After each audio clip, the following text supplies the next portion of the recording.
세계 최대 반도체 기업 엔비디아가 조금 전 정규거래 마감 이후의 실적을 공개했습니다. 우려와는 다르게 데이터 센터 매출이 급증한 것으로 나타났는데요. 김종학 특파원 연결해서 자세한 내용 함께 짚어보겠습니다. 네, 세계 최대 반도체 기업인 엔비디아가 또 한 번 시장에 놀라움을 안겼습니다. 트럼프 정부 출범 이후 이어진 중국에 대한 수출 규제에도 AI 생태계 전반으로 사업을 확장하고 시장 컨센서스를 넘어선 실적을 공개했습니다. 조금 전에 끝난 컨퍼런스 콜에서 젠슨 황 최고 경영자는 트럼프 정부가 추진하는 미국 내 공장 이전, 인프라 구축을 옹호하면서도 중국 시장을 잃는 것에 대한 우려도 털어놨습니다. 이날 컨퍼런스 콜에 앞서서 엔비디아가 발표한 2026 회계연도 1분기 실적을 보면 모두 예상을 넘어섰습니다. 총 매출액이 441억 달러 정도로 전년 동기 대비 69% 증가했고 중국 수출 타격을 감안한 주당 순이익도 시장 예상을 넘어선 96센트로 어닝 서프라이즈를 연출했습니다. 많은 투자자들이 주목한 데이터 센터 부문은 이번에도 성장을 주도했는데 그 폭이 역시 상당합니다. 전체 매출의 88% 비중이었고 데이터 센터 매출은 391억 달러로 전년 대비 73% 증가했습니다.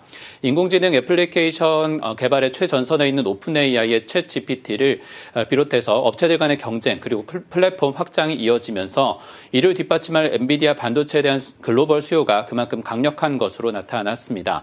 콜레트 크레스 최고 재무 책임자의 얘기를 들어보면 대형 기술 기업 가운데 마이크로소프트가 수만 개 엔비디아 블랙웰 GPU를 추가로 구매해 배치했고 오픈AI의 인프라를 지원하기 위해서 GB200 반도체 제품도 수십만 개까지 앞으로 확대할 예정이라고 밝혔습니다. 중국 수출 규제에 대해서는 표면적으로는 양호한 실적으로 나타났지만 애널리스트들과의 문답 과정에선 엔비디아 경영진의 실질적인 우려들도 드러났습니다. 도널드 트럼프 행정부가 지난달 중국 시장용 제품인 H20 반도체의 수출 라이선스를 요구하면서 엔비디아는 이번 분기에 45억 달러에 달하는 손실을 떠안은 것으로 반영했습니다. 팔지 못하고 모두 손실로 처리한 건데 2분기에도 80억 달러 수준의 중국 매출 손실이 예상되고 있습니다. 크레스 최고 재무책임은 새로운 규제가 엔비디아에 실질적인 타격을 주고 외국 경쟁 업체들을 도울 수 있을 것이라면서 화웨이를 비롯한 중국 기업들이 수혜를 볼 수 있다는 점을 우회적으로 시사했습니다. 젠슨 황 엔비디아 최고 경영자는 보다 직접적으로 500억 달러 규모의 중국 인공지능 반도체 시장이 사실상 막혔다면서 H20으로 불리는 제품의 수출 금지로 데이터 센터 산업에서 중국 시장에선 더 이상 기회가 없다라는 점을 우려했습니다.